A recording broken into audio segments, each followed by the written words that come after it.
Hello, everyone, and welcome. Today we have our fave, Tiffany Hobson, the Vice President of Operations for the McDougall Health Center. And she is here to answer your questions about the Starch solution or like life in general. So, Tiffany, if you want to just go ahead and give yourself a better intro than that, that would be fantastic. No, I think that's great. Thank you.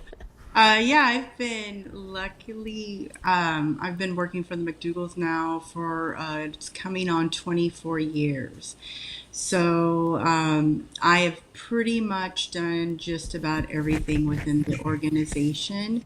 I had the pleasure of working side by side with Dr. McDougall when he saw patients. And I've had the pleasure of, working with Heather and Mary and Jeff Novick and Dr. Doug Lyle and all of our core staff. So we're just really lucky that we're an organization where people do not leave and we attract the best people.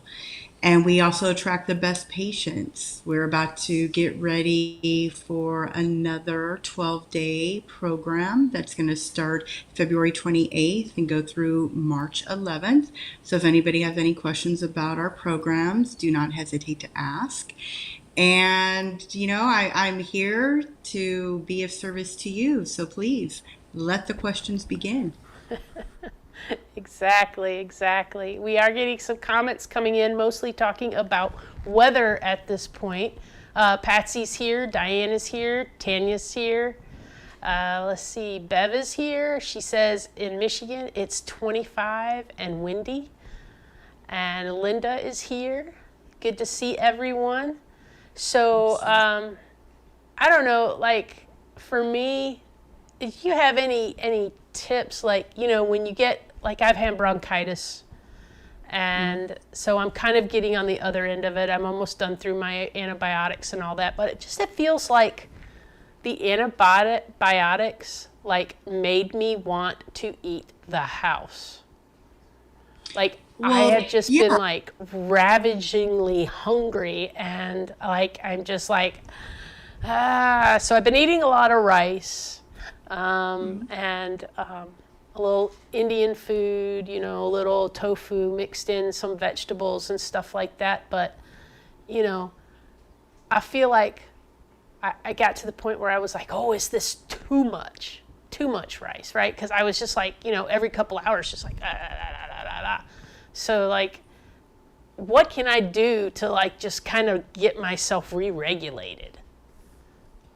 Well, I think being sick sometimes is a good thing because it should bring you back down to zero.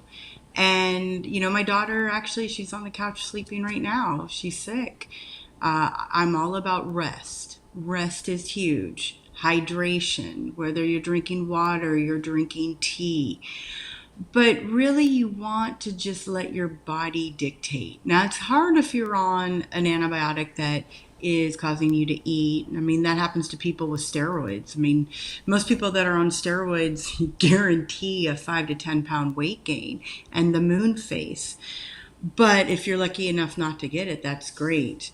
I'm just old fashioned. I'm remember what my grandparents always did. Eat soup, Yeah. rest, don't push it. And in our day and age in this society, we're always about go, go, go and push it. I can tell you that some of the sickest times I've ever been in my life was when I worked at a hospital and our chief pharmacist refused to go home when he was sick and would just lay us all out. So just take care of yourself. Now, tea is really great because sometimes when we think we're hungry, we're not, but we're used to that hand to mouth. So having tea is very comforting. It could kind of fill you up a little bit, especially if you think that you're on the downward spiral of something's making you hungry, but you really know you're not because you just had 4 bowls of soup. So definitely try to slow it down because this is a great time for your body really just to rest, take care of itself, let your white blood cells kick in. And it's a great time for people to also recalibrate how much food do I really need in my system. So, I mean, taking out any antibiotic or anything that would create hunger, I say really this is a great time for you just to listen to your hunger drive. Yeah, that's kind of what I've been trying to do. And we got some questions coming in now. Beth says, Tiffany, what are your top tips and suggestions for keeping off that last 5 to 10 pounds, hopefully while making it feel easy and livable? Well, I think, number one, always listening to your hunger drive. Are you really hungry? Do you need food or do you just want food? That's key. Not overeating. That's another, I mean, even if you eat a starch-based diet with fruits and vegetables, no oil, and, none of the fake vegan products, then you will actually plateau or gain if you're eating too much food. So, just being really in tune with yourself. Um, Overall, I kind of like to look at an entire year calendar, not just something that is within 1 week. So in an entire year, if you have, your birthday and you want a piece of cake or, you have a celebration, enjoy your celebration, but make sure you're putting that on your calendar because what dictates that last 5 to 10 pounds or any weight to stay off is literally what you're putting in your mouth on a day to day, week to week, month to month, consistent level. I mean, of course, minus, I mean, if you're, menstruating, you might gain a few pounds, but you have to just kind of build that into your mindset of, oh, I'm on my period. I mean, don't stress about it. You should be stressing more about what you're putting in your mouth at that time than 2 or 3 pounds heavier on a scale. That will go away. Remember that weight is only one piece of data on how you're doing in your health journey. How you feel in your clothes, your energy levels, the condition of your skin. All of these things are a part of that health journey to give you little clues on how you're doing. I think it's interesting that you mentioned skin because I feel like this time of the year, I always try to drink more water because I get kind of I don't know if I get dehydrated, but my skin gets so dry, Right. And I've noticed that since I have been sick, it's actually drier than it normally is. So it's kind of weird. Like I'm putting extra hand lotion on, and this morning when I woke up, like even my tops of my feet felt dry and itchy, and I was just like, oh, make this go away. Right, but Tabby, it's also weather too. I mean, remember that you're going from the cold outside and yeah. usually inside where you have your heater on. So our skin kind of takes a toll during the winter, but just making sure that you're hydrating, you're lotioning, these are things that'll help you get through the season. Right, right. And Tanya said that she can't stop eating too. She's hungry all day with this virus. She wonders if it's the bug and not the antibiotics because she's not on any antibiotics and she's having that same kind of wanting to eat kind of thing. Right. You're also, Tanya, where it's like super cold and your body is naturally probably going, oh my God, we're going to die. You need to put food in us so that we can get through this cold winter. She lives up in Canada and it's pretty cold where she is right now. Just a little bit. And TS says, regarding wet starch like plain steamed potatoes versus dry starch like plain roasted potatoes, does it make a big difference when trying to drop some weight? I don't know. I'm all about experiments, so I mean, you can experiment with that and say, hey, for like a week, I'm just going to eat mashed potatoes. And then another week, you could eat baked potatoes or you could roast potatoes. But remember, if you're looking at the entire breadth of calorie density, Jeff Novick is just such the expert of this. And the more water you extrapolate from something, the higher the calorie density goes. So here, I'll give you some. These are rough figures. This is not a Jeff Novick. I am not a nutritionist, so I don't memorize these numbers by heart. But if you took a baked potato and just ate it, it's, let's say, depending on the size, roughly 450 calories per pound. If I took that exact same potato and I made it into, pretty crispy hash browns, now we're up to about 1,000 calories per pound. And if I took that same potato and I made them into potato chips in my microwave, I'm definitely up over probably 1,700 calories per pound, maybe even higher. So that's the one thing you want to think about is, hey, if you roast potatoes 3 times a week, is that really going to affect your weight?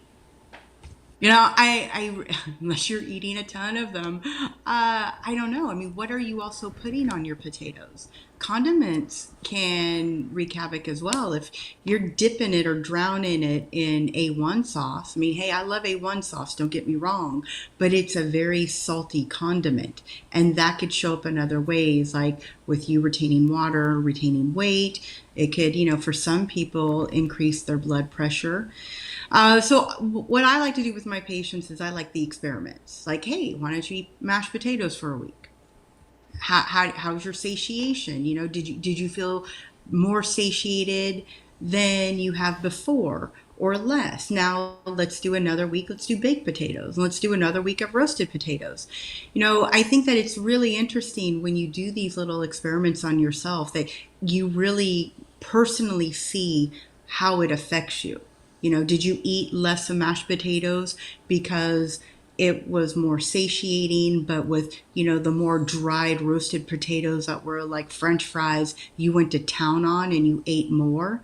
So these are things that I would say, try it out, make a log so you can see, how that you're responding to it.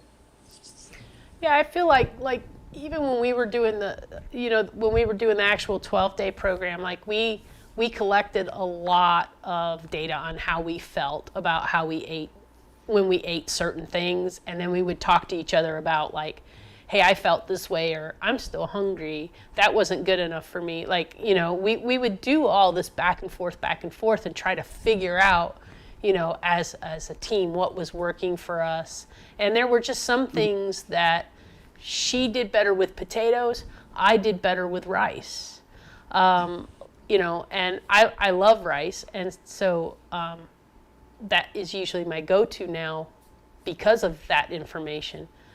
But I do find sometimes swapping it up, like if I've done rice for like 2 weeks, and then if I switch over and do like potatoes, and just like a big thing of mashed potatoes goes a long way, and then sometimes switching it up will cause, I don't know if it makes something in my system change, but I can like switch, and after a couple days I'll lose a few pounds from switching. Well, the starches. thing about eating just usually more like potatoes or rice, whatever starch that you like, you get used to it. When you get used to something, it's not as exciting. When it's not as exciting, you're really only eating until you're, satiated and you stop. And that's why people that eat more monotonously tend to lose weight faster, just because they're pretty much eating kind of the same thing. If you go from Asian food one night, Indian food to the next night,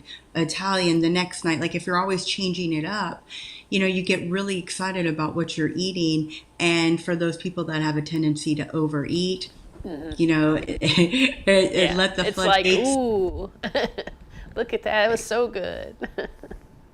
Yeah, I get that.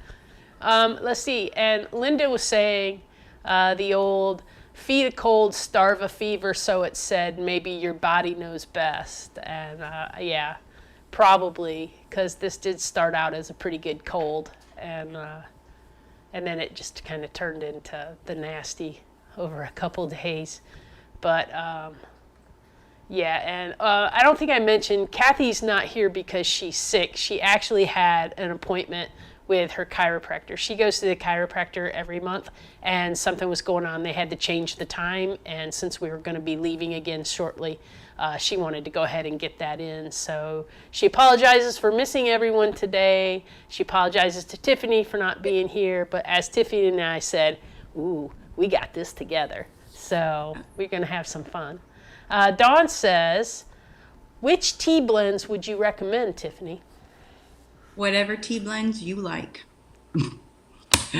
I'm straightforward. I'm old fashioned. Right now I'm drinking this wonderful matcha sencha blend that I got from Costco. One of my patients who is very well traveled told me this was just phenomenal. And then some of my other patients that are also well traveled, when I mentioned it, they either already knew about it and always have it in their house or not. I have some black tea blends that I really love. I have some jasmine tea blends. I also have good old fashioned lemon zinger, constant comment. I'm all about it. If you like it, then drink it. Don't force yourself to drink something you don't like. That's Right. like eating something you don't like. And If there's you so are, many teas, right? I mean, you can find something that you like just because there's absolutely, so many. I oh mean, yeah. I prefer black teas, but we have a little bit of everything here. But we got a bunch of. I think we showed you back in October all the stuff we got from Salem, those teas that we got, and we still have some of those. I mean, we bought like 4 bags, but we use you don't use that much of the loose stuff, and so.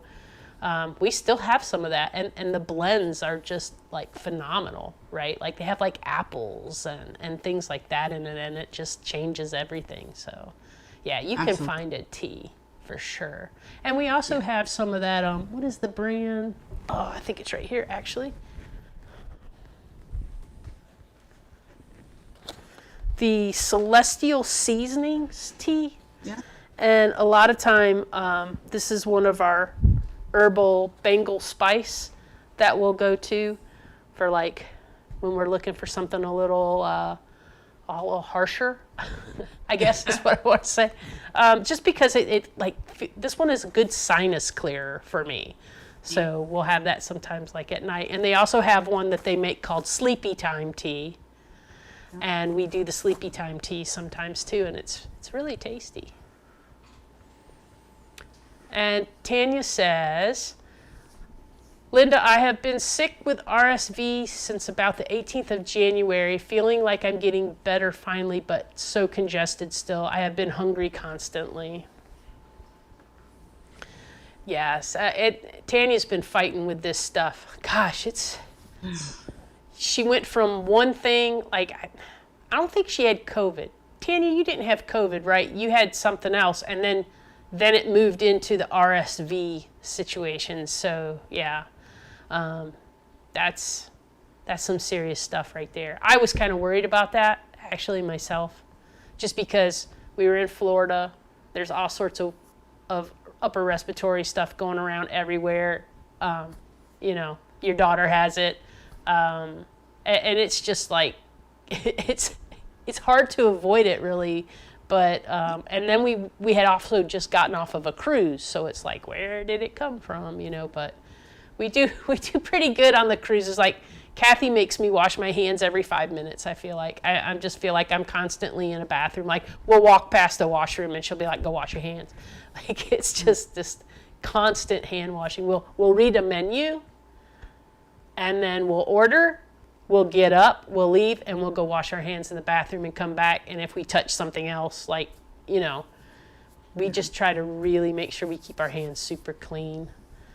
And with everything going around, I think washing your hands is a really good preventive measure. It is, but I don't use I'm going to say this incorrectly, and I know because I do speak with the antimicrobial soaps. I personally don't use those because, we learned in biology back in the day that not only is there like a bacteria, but we also have good bacteria. And we have good bacteria on our skin. So if you kill it all off, you're kind of opening yourself up for more things to invite themselves in. So I'm more mellow just with like regular soaps. I have hand sanitizer in my purse because you never know when you're out and Right. about where you need it. But yeah, I mean, it's just, it's been around forever. I mean, viruses, what do they do? They're Yeah. great. I mean, they're scientifically, they're fascinating because it's an entity that continually mutates in order to survive. I mean, it's science fiction horror film at its finest, really. Yeah.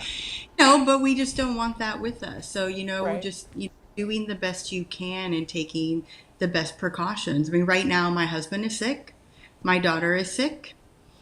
I'm just not kissing them. I mean, but I'm not stressing myself out that they need to be in separate rooms or, I can't be near them at all and I can't, coddle my daughter or anything. I mean, I think that sometimes when I worked at a hospital, your immune system builds up because you're exposed to so many things.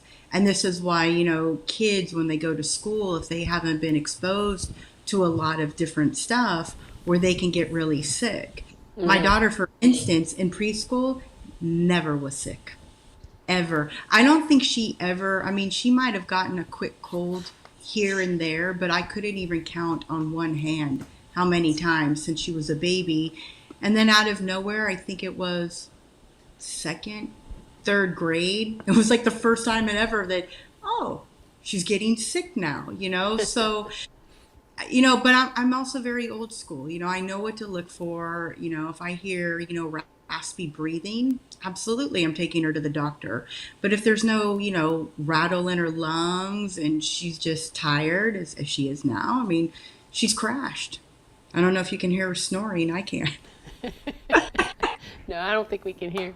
But no, what you're saying about like when COVID first started up and everybody was like hand sanitizer, hand sanitizer, hand sanitizer. The first thing I went to was, you know, college biology and went, but wait, if we use all that sanitizer, like at some point, is it just not going to work for us because everything's going to get resistant to that then, right? Yeah. So I kind of like did the combo of soap and hand sanitizer. But I'm like you, I don't always use the antimicrobial stuff. We actually use Branch Basics for most of our stuff. Okay. And I don't know if you've ever heard of Branch Basics, Tiffany. It's like it's just like really good, clean products. Branch Basics. They have a website and they have like a little travel kit you can get that we got that we can take with us, and it Nice. has like their little soap combine. They have a little bottle of concentrate basically, and it can become hand wash. It can become dish soap. It can be it can be all these things, and so we kind of take some of that with us just so that we have that too. Let's see, Mary. Mary has a question for you, Tiffany. All right. Why can't some of us eat a half a pita without being drawn to eating an entire package of pita where others can stop at one pita without that draw? I don't know. I mean, that's the first answer. I think the issue comes, and this can, depending on the way you want to look at it, you can look at it probably psychologically, in which, therapist or Dr. Doug Lyle can talk to you all day about it, somebody's personality trait and what their tendency is. Some people can literally eat one of something. Other people have it in their mouth and it's crack cocaine and they can't stop. And I always tell my patients, everybody seems at some point in their life to have that one thing that they go kind of crazy over. For some people, it's pita bread or regular bread. Other people, it's chocolate. Some people, it's peanut butter. So if it's something like you're trying to get better health and something is your Achilles heel, that shouldn't even be in your house. And then if you happen to be somewhere and they have, baked falafels and you've got some veggies, like what I like to do when I make falafels is I actually put everything in a bowl and then I take pita and I just break it apart and throw it in the bowl so that I'm getting more vegetable content. I'm getting my garbanzos, via the falafel. And then I have some bread and it's exciting because I notice that if I have just a pita bread and I'm trying to stuff everything into it, I'm really getting more bread per bite than I am all of the other really great nutritious stuff.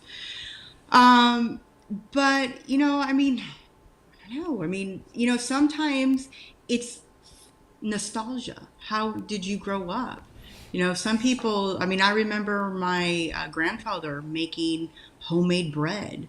I love the smell of bread, but I rarely buy it. And if I buy a loaf of bread, I don't commit myself that I have to eat the whole thing. I might throw half of it away. I just might want a few pieces and maybe I'll make croutons out of it and I'll have croutons for months or breadcrumbs for months. I'm not a type of person like that's not my thing. However, Uncle Sam's cereal, once I open the box, it's a small box, it's a healthy cereal. It really is. But I really don't want to eat anything else until that box is gone. So I could have a bowl and then my next meal I'll have another bowl. So for me, it's just really not worth it because I know I'm committing myself to eating a box if it's in my house. Other cereals that my daughter eats, I don't even think about.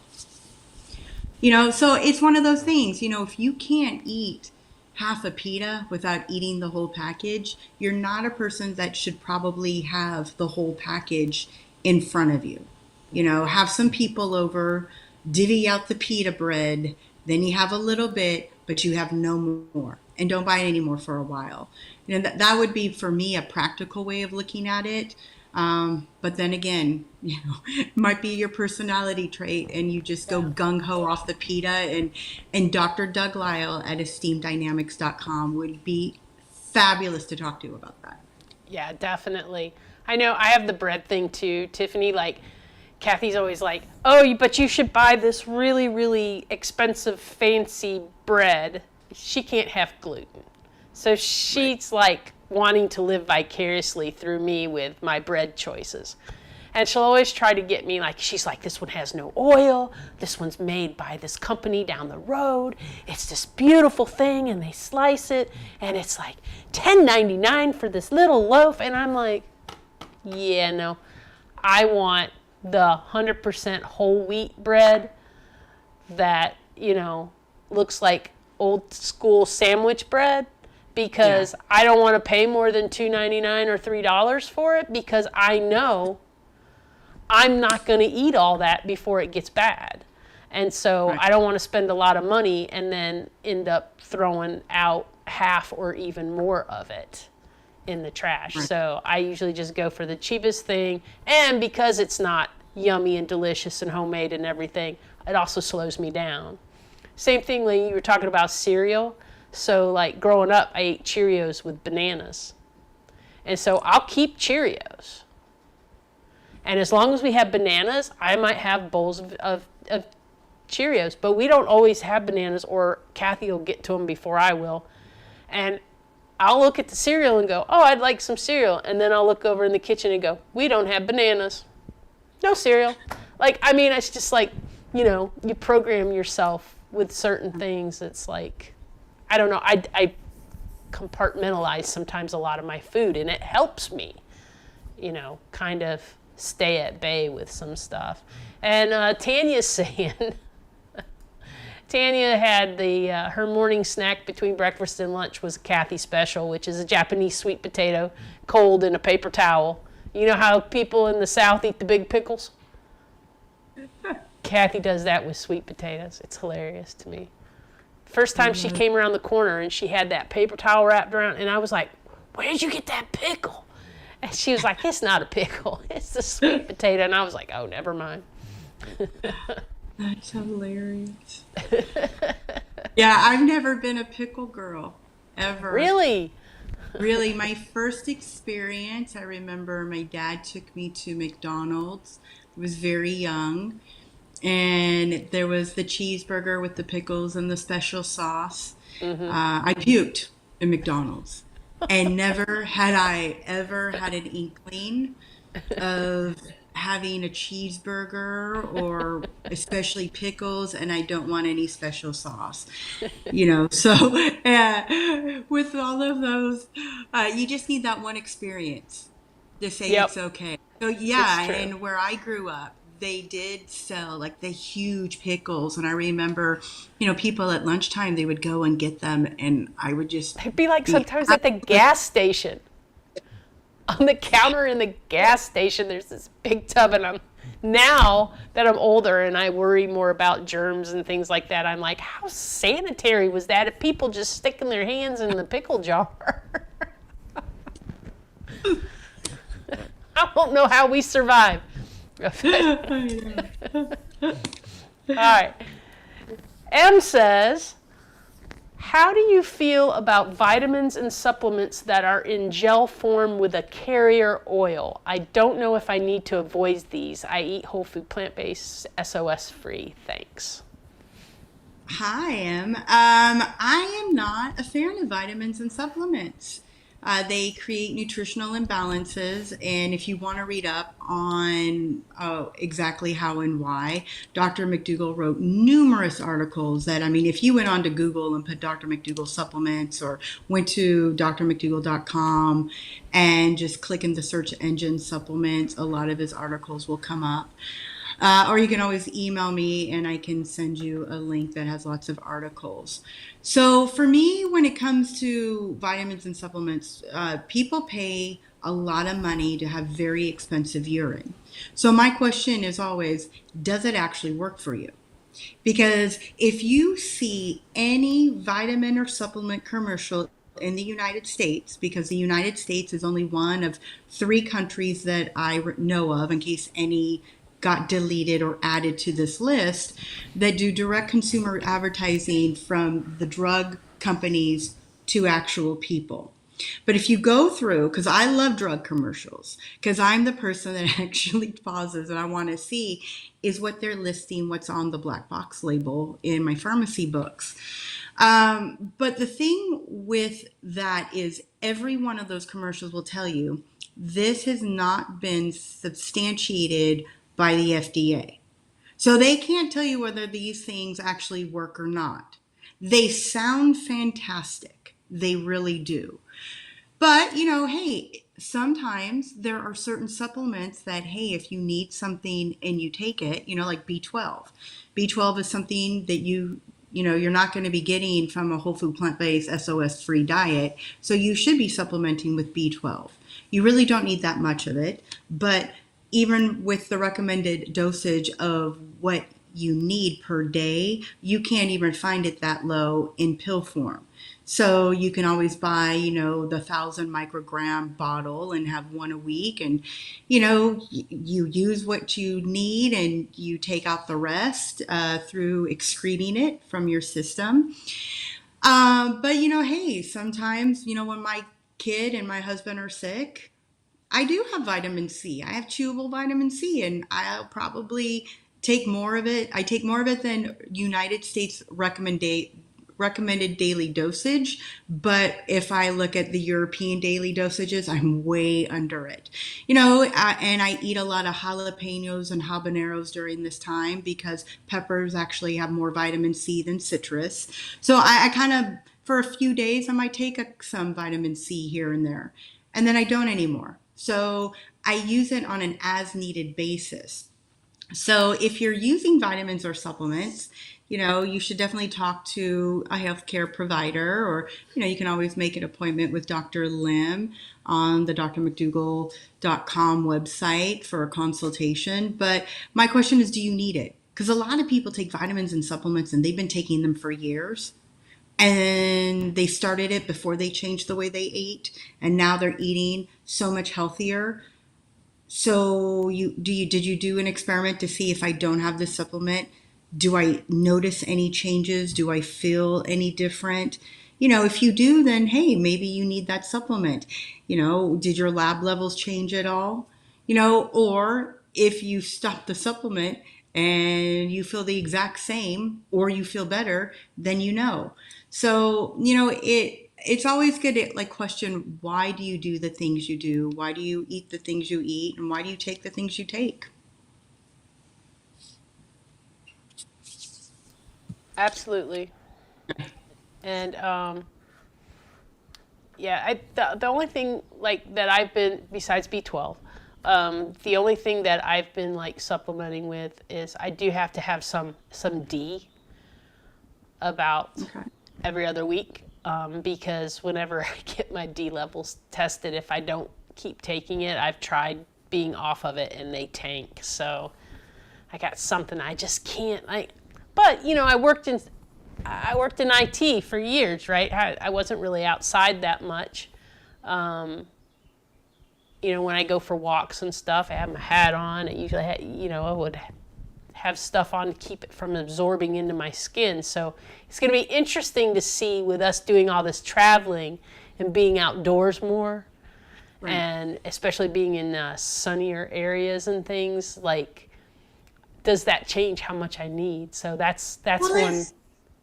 it might, and I didn't let me circle back to you, because I'm looking at your question, whether you should avoid with a carrier of oil, like vitamin E has oil in it. I would say I wouldn't ingest it personally, but something like aloe, like if it was in a pill, I would just break open the pill and I would put it directly on my skin. Um, but as I said before, I don't take vitamins or supplements. I mean, outside of maybe vitamin C when my family's sick. Yeah. Yeah. So you must be pumping it right now. Actually, I only took it once. Really?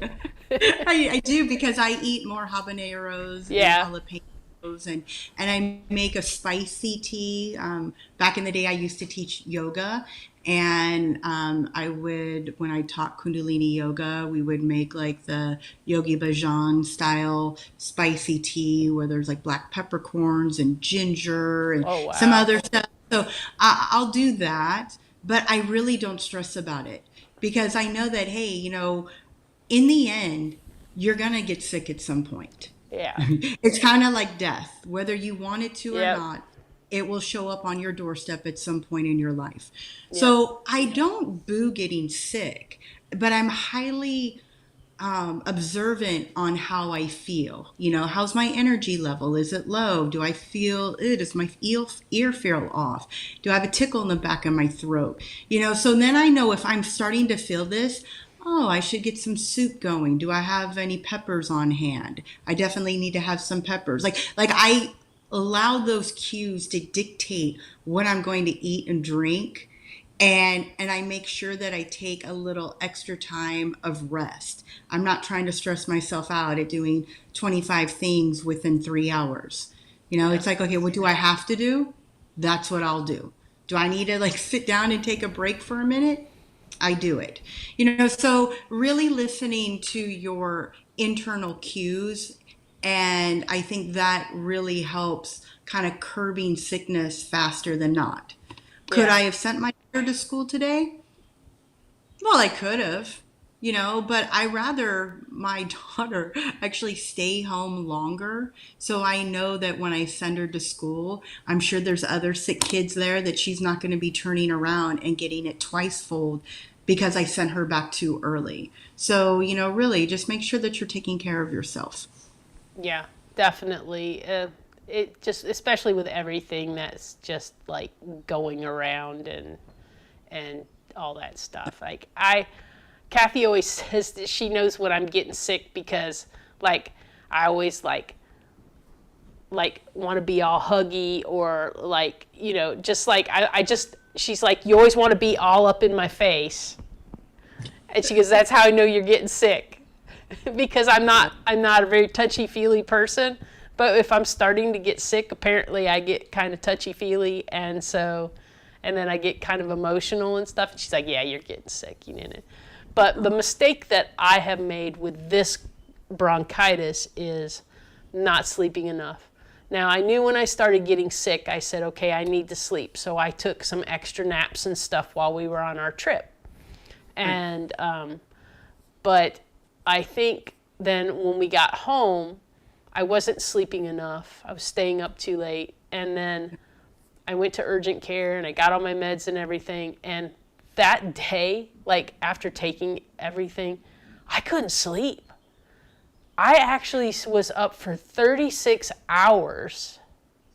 And then, like, and I still really wasn't tired, but I made myself go to bed. And then last night, I, again, like, just laying there staring at the ceiling, going, why can't I sleep? And it's like I couldn't shut my mind down. And I do have a lot of things that I'm working on and everything, but at the same time, like, I would feel I'm like, you need to rest. Right. But But I maybe, can't understand why my body's going, no. well, I mean, maybe take the stress off of it. I remember when I was growing up, when my grandmother wanted me to nap and I wouldn't. It wasn't about it's time for you to take a nap. It's come with me. I'm going to lay down and rest my eyes. Will you rest your eyes with me? I would crash always, but sometimes just, if you're lying down and you're resting your eyes, don't try to make yourself go to sleep, because if you are trying, it's never going to happen. But if you really can't go to sleep, then try to figure out something that might make you go to sleep. Yeah. Read. Reading, in a nice, like, whether it's in bed or on a comfy chair or couch with a nice blanket, that can make you go to sleep. You just take care of yourself. But there's different ways to do it. Yeah. Jules says, can you give me some suggestions on asking a restaurant at a resort I'm going to prepare only McDougall foods? I would love to know the resort you're going to. It depends. It I went to does. a resort in Mexico and I was so excited, and the room wasn't ready, and I go with my friend and there we are, and she orders what she's ordering, and I say, in Spanish, para tener una tortillas de maíz, frijoles y arroz, por favor. I was so excited. And the young man looked at me and straight up in English said, "We don't serve that here." And I had a moment because I thought, wait a minute, I'm in Mexico. What do you mean you don't have beans, rice, and corn tortilla? And he said, no, because we cater to the tourist population and they don't want it. So the entire time I was there, I actually went into town and ate beans and rice and got corn tortillas. You can go about it in a way where you can say, hey, I'm under doctor's care and my doctor has me eating a very strict way. Now, that said, you cannot expect them to make for you, an Indian dishes on one night and tons of Italian the other. What you want to do is let them know that you can make this as easy as possible. Like over a decade ago, I lived on a dive boat and I made it very simple for them. I said, all I need, number one, are potatoes. I could live off of potatoes for a week, not a problem. Bake them. You don't even have to mash them, or you could steam them. And hey, if you do oatmeal with water, that's great. If you have fruit, I'm all about the fruit. But pasta, I can have that. And if you just, had some balsamic vinegar and blistered some tomatoes with it, like I made it so easy for them, that I gave them really great guidelines. But sometimes if you're at a resort, what you want to do is you want to talk to each of the chefs or to a person at each of the restaurants in the resort, because one restaurant might cater to your every need, and then the other three look at you and go, yeah, we can't do that. We already prep our vegetables, they're already in oil. No, we've already put oil over our potatoes, to bake them. Now, in that case, that's when you want to say, well, hey, if I order 10 to 15 potatoes at once, can you do this? Now, are you going to eat them all at once? No, but now you've got to-go food and you can eat it as you get hungry. So, I would see how willing they are to bend. I would definitely be looking at their menus. I mean, if you have sourdough toast, If it's dried, maybe you're on vacation, you put a little strawberry preserve on it. It's pretty exciting. Yeah, it's higher in calorie density, but you're on vacation. Live a little, right? Right. Um, but there are places that I've been to. I remember this one really great place I was excited to go to. It was a breakfast place in Hawaii.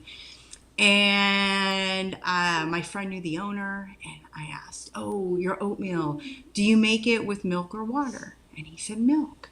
I said, "Can you make it with water?" "No." "Can you bring me oats to my table and bring me hot water so I can make them myself?" He said, "No." The fruit was in a parfait with yogurt. I asked if I could have fruit by itself. He said no. Like literally, I was shot down. Like even toast without butter, I was shot down with.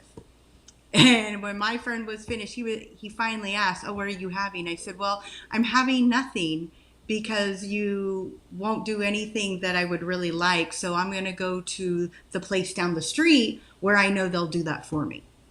So remember, you pay good money for service. I mean, that's what it's called, the service industry. Now, sometimes they cannot be of service to you because of the way they prep things, and that's just how it is. But you can always go to another place to see what they can do for you. And if you're going to a resort, maybe you might want to bring a lot of oatmeal with you dried so that you could always get hot water. And if they won't cater to you, then you might want to venture into town and see what you could buy produce wise. I know Amazon sells that sleeve where you could throw potatoes in and throw it in a microwave and voila, you have baked potatoes. So it's not like you cannot not eat while you're away, but you just want to be very mindful. I mean, is it going to make it or break it if you have a vegetarian minestrone soup that has a minimal amount of oil? Probably not. The only time it really is if you have anaphylactic shock to oil. That's about it. You Yeah. know, is it going to be a different soup if you see the oil slick on top? Absolutely. So you also have to remember when you are not at home, where at home you have 100% control over everything you make and what you put in your mouth. When you're out and about, you really want to do the absolute best you can do. But don't drive yourself crazy over it. Otherwise, why did you go on vacation in the first place? Yeah. Like, And remember, be nice, smile. Personality goes a long way. And if they do what you have asked them to do, please tip your server very well. Because I'll tell you right now, as somebody when I was young and I was broke and I did wait on tables, I can tell you that if you tip well, I'm going to remember exactly who you are and I want you to be in my section. yeah. And a lot of Yeah. times at those resorts, you get the same wait staff the whole time. Yeah. Like we went to a resort in Mexico, and we always sat in this one guy's. They always put us in this one guy's section. And like after the first day, he already kind of knew. He knew what drinks to bring us right off the bat. Like soon as we sat down, our drinks came out and things like that. But the nicer you are to these people, it seems like the more that they can try to help you. And so like in a cruise situation, you would talk to the maitre d' at the restaurant and people like that. But one of the things that we try to do is we look at menus beforehand, and we also try to look and see what kind of sides do they have, what kind of what are some of the other dishes, because then you can kind of see what elements they might have available to make you something else. And like the baked potato, that's a really great too. So you just, you're, and we learned in the 12-day program the whole time that tell them that you have, that your doctor has you on a restrictive diet. Can you possibly help me by making me plain rice? Yeah. Don't put any butter or anything in it. Can you make me a plain baked potato? I don't want any butter or anything. Can you water saute me some vegetables or steam me some vegetables? Exactly. And if you're going to the same place over and over, I did that years ago. We did an adventure vacation in Hawaii. And Ruth Chris which was Chris every night. And the first night, I had like my baked potato and whatnot, and I asked about a couple of things, and my server asked me, well, why? And I said, well, I'm not really into dairy, and I really don't like oil at all. And that was an interesting conversation. And then I went in the next night, and I didn't have the same server, but my order was pretty much the same. And on the third night, the chef just came out and said, are you the girl that's been coming in the last few nights? And I said, yeah. He's like, so why don't you like, meat or fish? And then I just looked at him. I'm like, it's not that I don't like it. I just don't eat it. It's not a thing for me. And he's like, okay. He's like, dairy? Smiled. I said, yeah, I don't like it. He said, so what's the thing about oil? I said, actually, I hate oil, and it will make my stomach sick. And so he thought about it, and he said, so if I go under those guidelines, is there anything else you don't like? And can I just make you things on the fly? And are you going to keep coming back? And I said, yeah, I'm going to come back for another, well, I think it was like 5 or 6 more nights. Absolutely. And then he asked if there was anything I would like. He said, absolutely. I want poi, which is really weird because I know I don't look like it, but my, family, my father's side were Hawaiian born before it was a state. So I grew up with my grandmother and my great grandmother making it. I can eat poi all day long. I want nothing on it. I just want poi. And so every night I went in and he did this for me, So even like a chef, I mean, sometimes for chefs, it's a very curious thing. I remember I was at a restaurant in Chicago. This is, God, definitely over a decade ago. And I think it was called Bin 54. I went with a girlfriend of mine, and she was in hysterics. She said, there's nothing you're going to be able to eat here. And the server comes over, and she was like, my friend has tons of questions for you. She doesn't eat pretty much anything that you have here. And he said, well, how do you eat? And I said, hey, starch-based diet, fruits, vegetables, no added oil. I don't do the fake vegan stuff. He said, hold on a second. He left, and their pastry chef came to our table, who happened to be a vegan, who then absolutely knew who I worked for and said, I've got you covered. I had a 5-course meal that was phenomenal. So you never know. Just being friendly and having these open dialogues really help. Yeah, definitely. And I mean, we're finding like with traveling now and stuff, one of the things we're doing for the travel channel is we're trying to make sure that we pull from the menu where we can, because we want people to know what you can get straight off the menu. And this next trip, I think we're going to do a little bit of asking for some modifications and see what happens when we do that. I know it could be different. It can be different from cruise line to ship to ship. And so we're just going to kind of see how that goes. And, we're going to talk to our maitre d', and we're just going to be like, hey, and see what happens. And we're also going to load up at the buffet on salad and potatoes and things like that we can get. And then, eat less of the other stuff. But that little trick seems to work for quite a few people. So we're going to keep going to that. The interesting thing is the Virgin voyages, they don't have a buffet.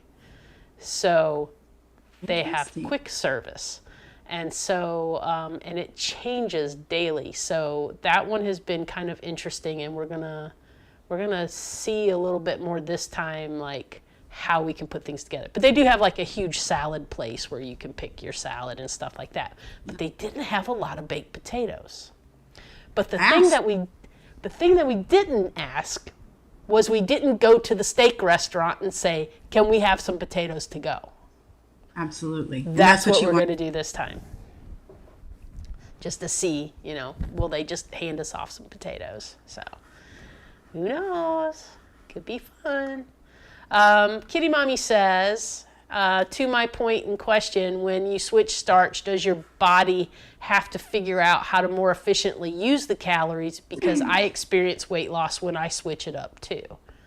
And I think you kind of said that earlier. It's like, your body gets used to one thing and then you switch it up. Now it's got to get used to something else. I don't know. I mean, maybe that's a Jeff Novick question all the way. I Yeah. mean, if I just go back from, my biology classes, well, what do we need to function? Glucose. Okay, because if your brain doesn't have it, your body's going to shut down and die. So, okay, what's the most efficient way for your brain to get it? Well, through a starch. So I would think that any starch, I mean, obviously the molecular makeup of a potato is probably not the exact same as brown rice, but it's a starch. So I don't know how much differently it would process. That is a great question for somebody else to ask too. Yeah. Hey, at least I will never answer something if I don't know the answer, right? Yeah. Yeah, a lot of people mentioning that they do also just use normal soap. And Beth wanted to mention that if you have a septic system like we do, antibacterial soaps are a no-no. And that, we just we try to use as little chemicals as we can because of that and things like that, because we want to keep that good bacteria going in there. Yeah. Let's see. Oh, and Lots there of was a people person avoid that it. mentioned Ticino. Uh-huh. Yeah, Ticino's really nice. It has that chicory flavor in it. There's also something I remember from so long ago called Inca. Inca's out of Poland, kind of that same. I'm going to call it the same as Ticino. Like I actually prefer it over Ticino, but it's because I'm used to it more. But yeah, all of those are really great. Just make sure that you're mindful what you're adding to those drinks. If you're drinking them plain, fantastic. But if you're putting in a tablespoon to 3 tablespoons of sugar just to wash it down, probably not the drink for you. Yeah. Dawn mentioned that she leans into the traditional medicinal teas like Echinacea Plus when feeling a cold coming on. Yeah, traditional medicinals is actually out of the area where I live in. But remember, a lot of people don't stop to think about this, but if you're taking medications, some of these different herbal teas can actually have a reaction with your medication. So just making sure that you ask your local pharmacist, hey, is there any food or herb that will interact with the medication I'm taking? That's really important. Yep, yep. And some other suggestions of teas. Susan Bray says, love the tip of breaking up half the pita instead of filling it. Let's see. Dawn just baked a batch of orange sweet potatoes. And Jagri was saying, what about Ezekiel wraps?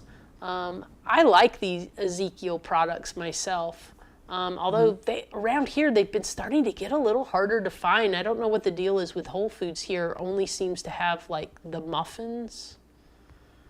Right. And sometimes just the regular loaf bread stuff, but I like their little hamburger buns. Yeah. I picked that tip up from Mary, and I haven't had the English muffins yet, but I think we bought some and put them in the freezer, but I just haven't tried them yet. So Right. And Ezekiel bread, Jeff Novick would tell you, hey, if you're going to have bread, that's the best one to have out there. But if you have the muffins and you toast one of them and then the whole bag is gone, that might not be something for you to have in your house. And just with really any bread type product like that, if you find that you're having it more so than once in a great while, or with your health goals, if it's losing weight and your weight's plateauing a bit, that might be a sign that you're eating too much and you should back off of them for a while. Beth says, an important step for me was becoming aware of how I talk to myself around foods that I want to overeat. I no longer wonder what is wrong with me. I just deal with it the most successful way I can. That sounds like a very healthy approach. Yeah, I mean, I remember when I was, on my journey back in my 20s, literally the question I would ask myself is, if I got on the scale tomorrow after eating that and I was up, is it really worth it? That's just a straightforward question. There's no shame in the question. There's no negative or positive attitude. It's just a question. Yeah. And I would have to say almost all the time it was, yeah, no, I'm good. Once in a super blue moon, I, yeah, I do want to actually try that. I'm going to take a bite. And out of the bites that I took on those blue moons, I would have to say that most of them were very politely spat out in a napkin as I walked away and did that and got rid of it. Because if it wasn't like this amazing wow factor in my mouth on the get go, I'm not swallowing it. I've already digested enough calories in my saliva. So, you know, but you just, that's why I tell people all the time, be intentional. If it's your birthday and you want something, then have it. Don't go in saying that, oh, I can't have it. That said, if you make exceptions all the time or you're giving in, and this is something where like Dr. Lim talks a lot about, the self-love and forgiving yourself. And I absolutely understand that from a certain perspective. But from a perspective of somebody who wants to help people maintain or get to their health goals, if you continually trip up on that and forgive yourself and trip up on that and forgive yourself, you're no longer making an exception. This has become a mainstay in the way that you eat, and you're never going to get to where you want to be. So having like that kind of compassionate honesty with yourself. Don't beat yourself up, because whatever you did in the past, you can't take it back now. You just can't, Exactly. but you could be in the here and now, and you could change it now, and you could change it for tomorrow and the next week and the next month and so on. So I think that I'm just a realistic person, so I think that being just straightforward with yourself and not having any emotion, whether it's positive or negative, just being very neutral is a better way to go, to really ask yourself, hey, is that worth it? Yeah. A lot of folks talking about I should freeze the bread that as it gets older that I'm not going to eat. I should just go ahead and freeze the fancy bread. And yeah, but part of the thing that helps me control the bread is the fact that in my mind, I don't have a problem throwing it out. I know Right. that sounds weird, but it's one of those mental connections, right? That helps me keep my bread consumption under control. Because sometimes if I have a really fancy loaf of bread, then I'm like, oh, that was expensive and I want to make sure I eat all of that. And even if I put it in the freezer, 2 days from now I'm going to go, oh, that really good bread's down there in the freezer. But if I have the plain old 100% whole wheat, boring old nature's best or whatever the cheapest bread I can find is, if I have that and I have some of that bread, it's not so good that I want to eat it constantly. And also, in my mind, I'm like, it's not a big deal if it gets thrown in the trash. So it doesn't encourage me to eat more of it because I don't care if it goes in the trash or not. But with the fancier stuff, I would care. And so that's mentally helps me control the consumption. Right. That makes For sense. me, I don't care if it was $10. Um, Only because you know what, when I grew up here in America, bread, you eat it till it's pretty much gone or it's really, really stale. When I lived in France, my friend's mother was horrified that after dinner we went out and we saw a symphony perform, and then there was like the champagne toast afterwards, and man, we were back at like, it was like 1 2 a.m. and she made me ratatouille, which I was just so excited about.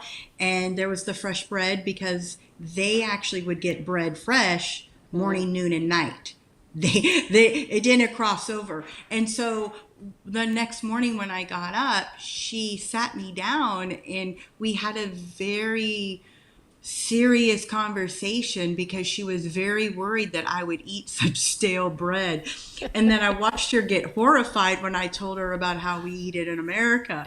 So that kind of like that idea of it, that wow, that they really, if they're going to have it, they're really going to enjoy it. That really kind of crossed over to me that, oh yeah, I don't need it, so I mean, I don't need to get like a really huge, loaf of bread. But if, I'm in agreement with, out of, our family is 3 people, if 2 out of 3 want a little bit of bread, I'll buy it. Or what I do is I curtail my menu, that, hey, if I'm going to have this bread, then whatever's left over, I can make croutons, I can make breadcrumbs. And then after they're made, I just store them. I don't need to use them, for a couple of months. And then, Yeah. and I date it just to make sure, and I taste it and make sure that it didn't go bad. But outside of that, you could still utilize it for later use in a different way. Yeah. Yeah, that makes sense. So let's see. We got some people just suggesting some nice teas as well. And Jay says, gave up dry box cereal and lost 15 more pounds. And we have learned during the Starch solution of why that happened and why that's a good thing. And let's Good see what job. else. But yeah, all of those dried products. Now remember, calories that you see on a label is different than calorie density, which, I talk a lot about. And I know Stacy does as well. Calorie density, when you're looking at dried cereal, popcorn, rice cakes, crackers, like all of that starts at 1,700 calories per pound. And if you're looking at a scale that goes from 0 to 4,000, where 1 to 300 calories per pound are your fruits and vegetables, and 4,000, the most calorically dense item out there, is oil. 1,700, it's like, that's the start. If you add stuff to it, then it's going to be more. If there happens to be, nuts and seeds in it, now it's going to be more. That becomes the question, hey, is that really worth it? Right. Right. Yeah, You just kind of got to balance that out. absolutely. Let's see. And Jules says, I eat potatoes when I hike. My hiking nickname is now Potato. They laugh at me off of eating off of a paper towel. Hey. Oh, I would do that. Yeah. I love creamer potatoes, baked potatoes, especially camping. Back in the day, I would have pasta primavera. I would already like have prepped my vegetables before I came to the campsite, but I'd make pasta over an open flame. Absolutely. I'd watch people, like, everybody gets excited because, in portobello mushroom burgers, I would do that, to be a part of, society. And you could do a carrot dog, I haven't had them, but everybody raves about them. But I would have pasta, and I can never forget this one particular campsite up north in California. People walked by, and then they came back to do like a double, triple check. Like, what are you eating? Like, what are you doing? And they'd say, where'd you get the pasta? Because, when you don't have a trailer and you're camping old school, they're looking around like, where did this come from? And it's like, yeah, no, open fire. No. Brought tons of water, I brought water to drink and then water to cook with. I always had like 2 different. Yeah, that'll turn some heads. But potatoes are great. I mean, because if you're on a really long, strenuous hike, you want instant energy. Yeah. And, hey, Lara bars, most of them are actually, if I remember, is it Lara? So what are the ones that have like 3 or 4 ingredients? Is that them? I can't remember. I'm not sure because I don't really eat those things. Yeah, but I'm trying to remember. I think is it Laura? God, I hope I'm saying it correctly. I know But there's one that they're like just three or just four or something like that. yeah, Like like they're just like that. And it's basically like, I can remember like nuts, dried cherries, it's minimal, but it's also a fat calorie bomb. So you're getting a better bang for your buck eating potatoes on the trail, or if you're not really that hungry, but you're kind of hungry, apples are fantastic too. I'm all about anything that is compostable, that if I have an apple core, I don't have to worry about, am I going to leave it for the animals and let it degrade properly? Because sometimes that's easier. I mean, it's kind of like potato skin. No, do I want it? Do I not want it? But those are the types of things that I like if I'm going to go on a big hike or a bike ride. They're really great. yeah. I see, and then some other folks talking about getting ribbed for eating their sweet potatoes. That's fun. Um, let's see. Trying to see if there's any more questions. There's a lot of comments. Let's see. Oh yeah, the cold potatoes, Dawn. That's hilarious. My husband can't stand me eating anything cold, and he lets me know all the time. But yeah, I do like cold. I like certain cold potatoes, like sweet potatoes I roasted last night.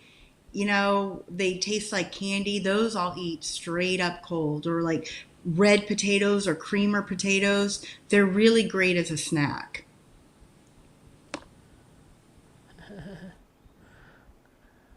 Yeah, Lisa was saying that sleep is the best medicine.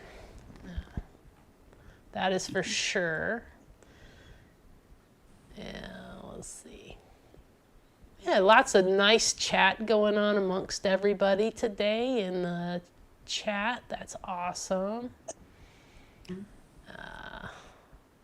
Yeah, and for the people talking about, taking supplements and what you're deficient in, those are really great questions that you should be bringing up with your PCP.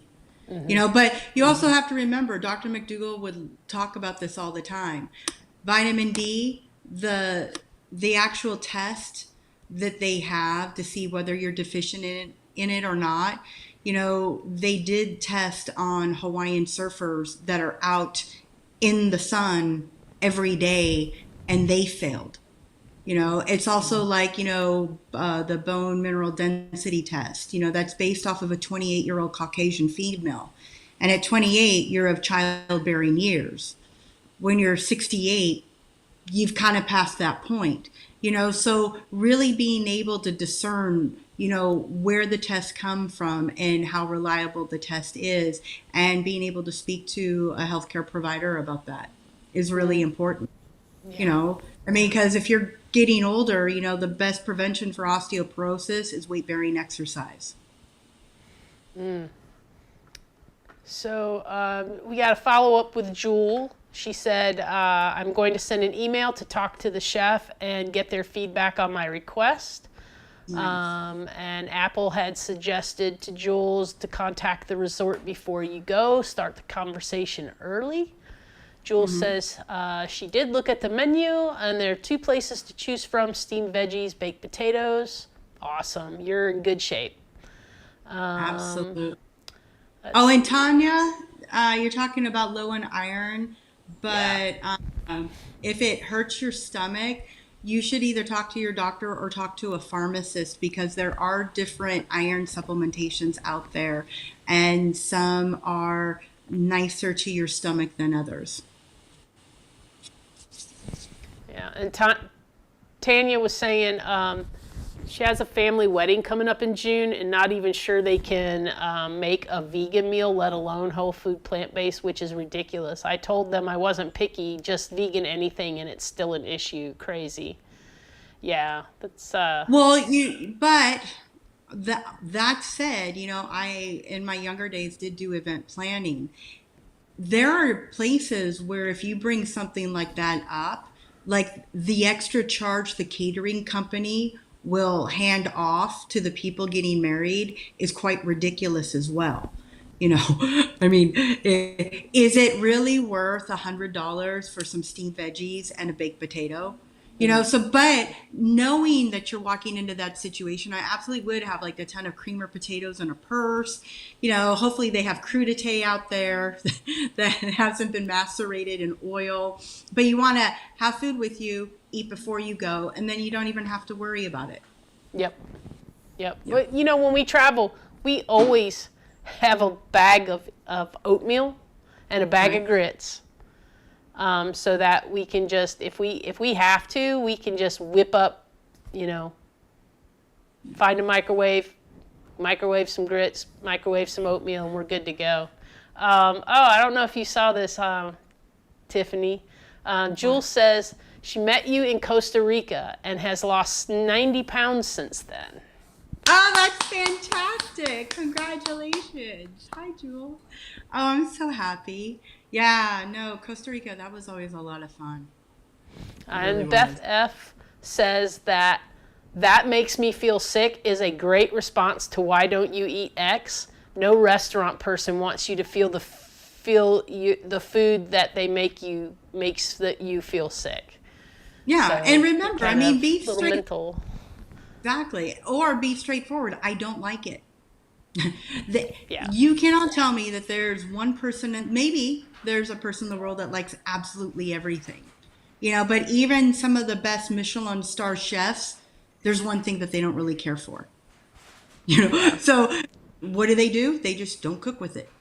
You know, they don't have it in their repertoire. So it's something that everybody has something that they don't really like. And I just like being very straightforward with people. Why don't I want it? I don't like it.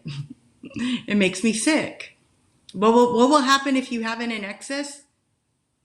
I hope I can run to the bathroom fast enough. I've only had to use that excuse once.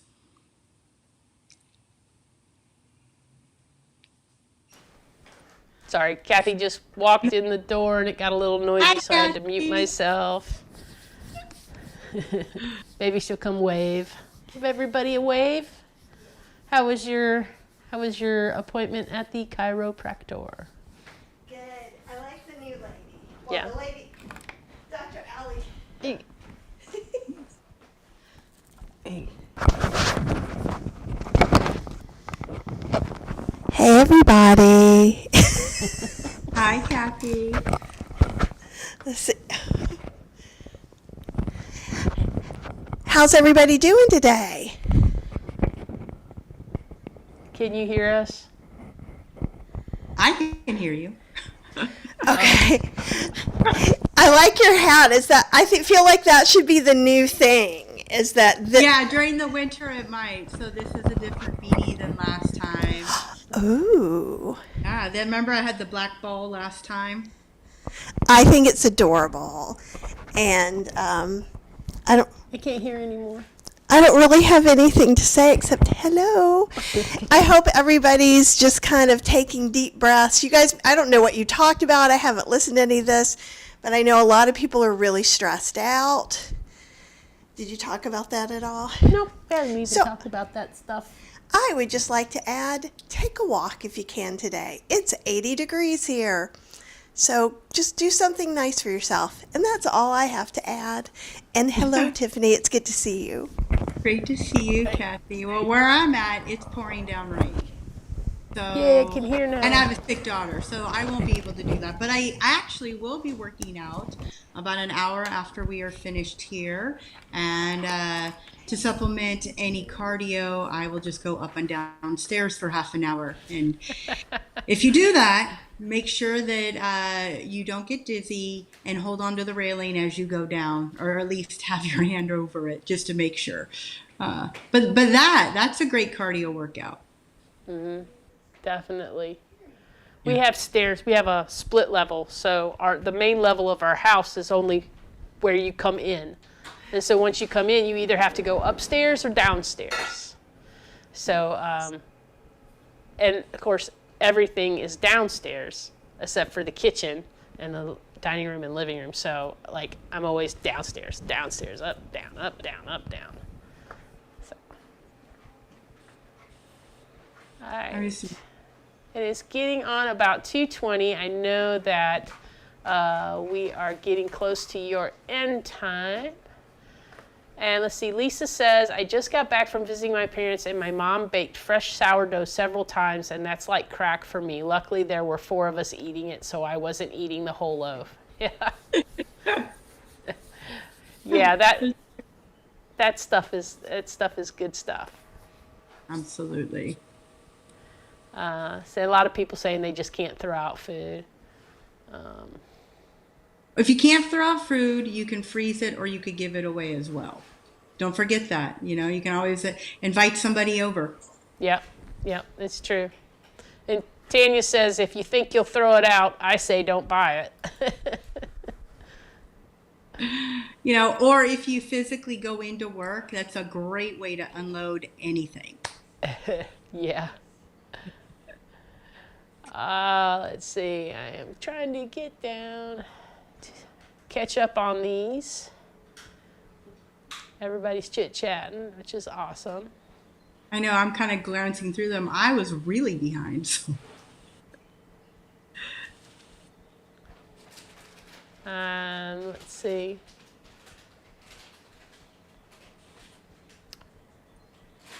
Catching up now, catching up. I see all the hi Kathys.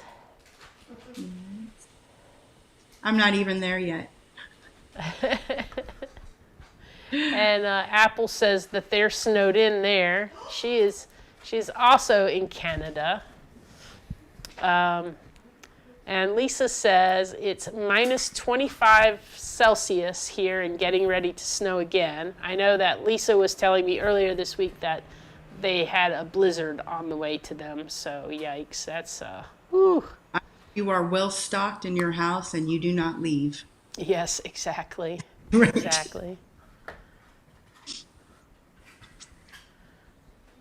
And one anti-venom says it is 74 in New Orleans, and it's hard to believe that they had snow a week ago. And we couldn't believe that you had snow a week ago. I mean, that was just crazy.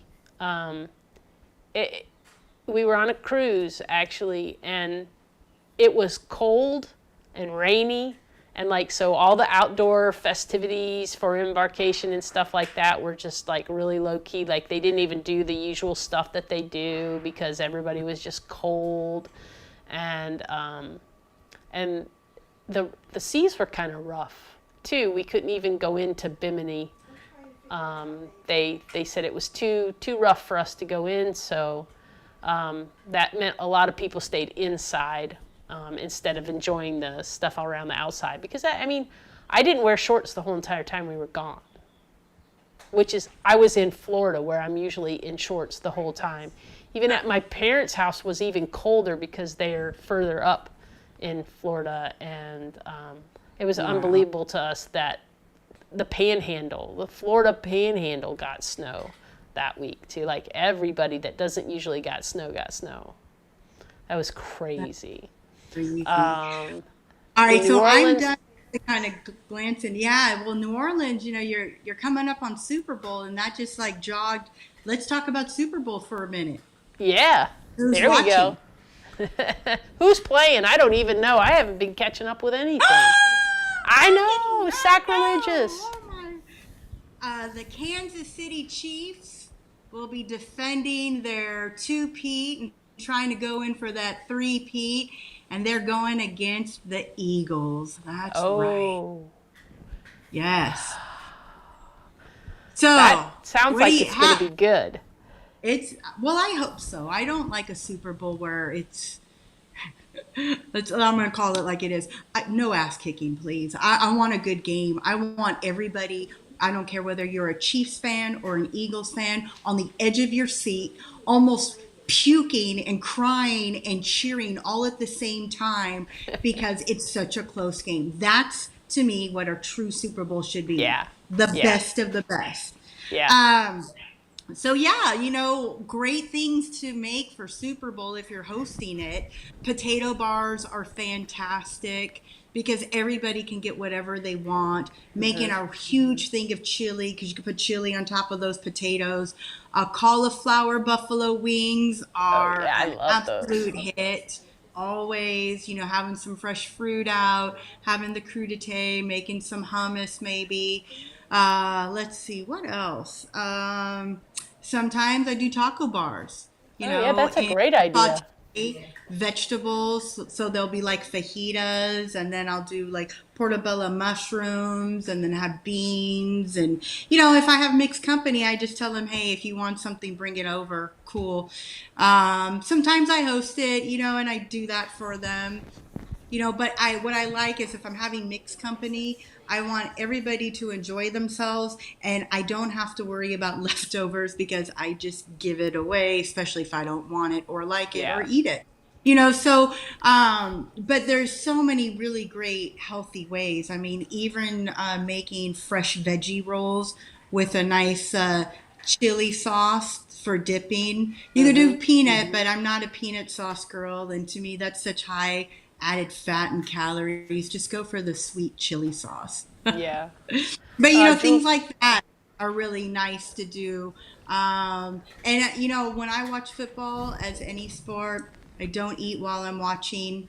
If you're hungry, eat. If you're not hungry, stop eating. But for me, watching a sporting event, no. My whole vision is on the game, what's going on, 1,000%.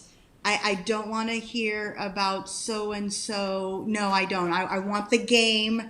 That's it. So I know that there's no way I'd be able to tell whether I'm hungry or not. So I don't eat while I watch it. Hey, if I'm a little hungry before the game, I'll have a few bites of something. Halftime, I check in with my stomach. Am I hungry? Or after the game, absolutely, but, just having fun and remembering, just be safe and enjoy yourself and enjoy your company. Yep, And if you exactly. have mixed company, meaning that you've got Eagles and Chief fans, have a board. Have safe spaces. Yeah. Well, it sounds like it's going to be a really good one. I hope so. And I know I saw that I should have known it was Super Bowl coming up because I saw all the ads like at Costco and Sam's and stuff for the really big giant TVs on sale, and that's usually always happens right before the Super Yeah. Bowl. So if you're in the market for a new TV, this might be your time to shine and get a good deal on a big TV. Let's see. And Apple was saying that Chef AJ has a yummy roasted chestnut sauce that is a close cousin to peanut sauce, and it's really good. Nice. And I saw Elizabeth. Hey, Elizabeth. Yeah, Elizabeth, you've been doing absolutely outstanding. Great Yeah. job. She's a rock Really. star, isn't she? Absolutely. I get the pleasure of spending a long weekend with her coming up in the next week or so. So looking forward to that. Oh, it's wonderful. Well, anything else before we go? I can't think of anything. I think everybody's exhausted their questions, it seems. I think we got to everybody. I'll give you one last chance. Is there a question anybody has, or did I miss one? If you have, please make a comment, and we can get Tiffany to take care of that just before we go, because we do need to let her get back to work.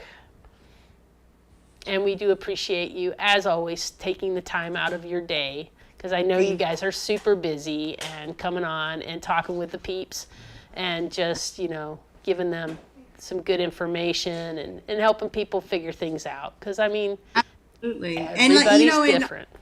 everybody's different, and a lot of those questions about supplements or what are my levels or whatnot, sometimes when you say, hey, I'm eating a little healthier or different, if your healthcare provider isn't giving you the service you deserve because they kind of shut down when you say that, you can always make a consultation with Dr. Anthony Lim from the Dr. McDougall website, and he'd be more than happy to go over it. And we have a program coming up starting Friday, February 28th through Tuesday, March 11th. So everybody will be there. I'll be there. Stacy, Dr. Lyle, Jeff Novick, Dr. Lim, Heather McDougall. The whole crew will be there. It's a lot of fun. Yep. All right. So we are going to go ahead and say goodbye. We're going to send those good Super Bowl vibes to you and hope that your team wins. My team's not in it. I love football. So for me, then I get depressed because football's over. But in April, we have the draft. So, I'm up on my college as well.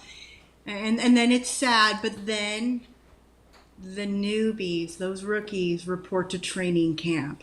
And I get excited all over again. Yeah. So, but I'm just I'm hoping for a really great game. All right. Entertainment. That's what you're looking for. Absolutely. All right, everybody.